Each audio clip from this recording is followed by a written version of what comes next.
So Boruto Chapter 60 is right around the corner, coming out tomorrow, and there are a couple of spoilers that came out kind of summarizing what is going to be happening in this chapter. Now these spoilers don't go really too in depth. By the time I'm reading these, it's not really like the manga panels or anything like that. This chapter isn't going to be like any fighting or anything. We're still developing some characters. We just got out of a big fighting arc with all those fights that were going on. So pretty much what the spoilers are saying is we're kind of getting some more information about Code, Eida, Daemon, sort of what their goals are. There's something in here about, you know, Code abilities, sort of similar to Minato's Flying Raijin, and he has a couple of these sort of on the outer walls of Konoha and some other villages. So, you know, they don't really know what they're there for, but Code can now sort of go to each sort of, you know, village as he pleases, and they're kind of just going to be monitoring these just to make sure that Code doesn't do anything sneaky. But it is kind of, you know, crazy that Code has these just like scattered around the world, and he's able to just, you know, go wherever he wants to, sort of like, you know, Minato a little bit. So that's, you know, kind of why they describe it like that. And we kind of get the Amato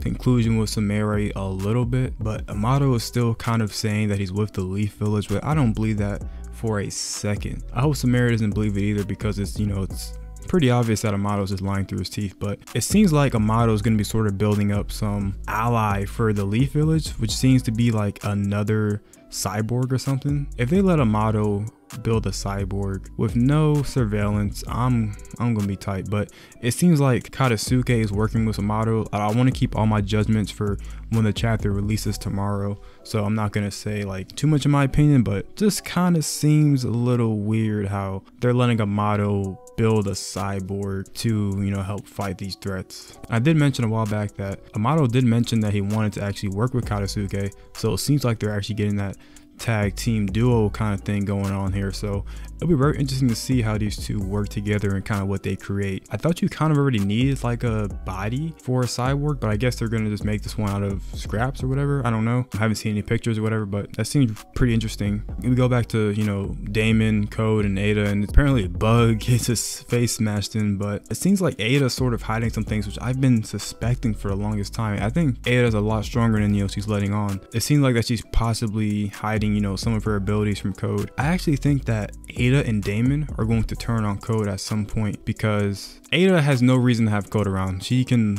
literally just, you know, get rid of Code if she wants to. I don't think Code is really, you know, like the main villain. Eida doesn't really need Code, so that kind of makes sense right there. But that's kind of all it says about the spoilers right there. We'll probably go more in depth once that chapter comes out. And also we get some more information about these pills that he's been taking about 2 per day for about a week already. So pretty normal dosage, I guess, but we don't know the extent to which these pills are going to be damaging Boruto's body. So it seems like he may be going a little bit overboard already. I feel like it should be 1 a day, not 2. Yeah, he's been going pretty crazy with that. But yeah, it looks like pretty much the rest of the chapters, it's just going to be Kawaki, Boruto, you know, the rest of the Uzumaki family at home. And I've already seen the picture for this, but Naruto dragging Kawaki back home, like on top of these stone faces. But I thought that was pretty funny with that. So it seems like this is more like a sort of chapter just gonna like set up some events. We get a really important scene here where Boruto is going to actually be lending Kawaki his headband. Kawaki's going to return it when he becomes a real shinobi. Now, if we look at the first scene in Boruto, this headband is nowhere in sight for Kawaki's, but I guess we'll sort of figure that out soon, either before or after the time skip. But it definitely seems like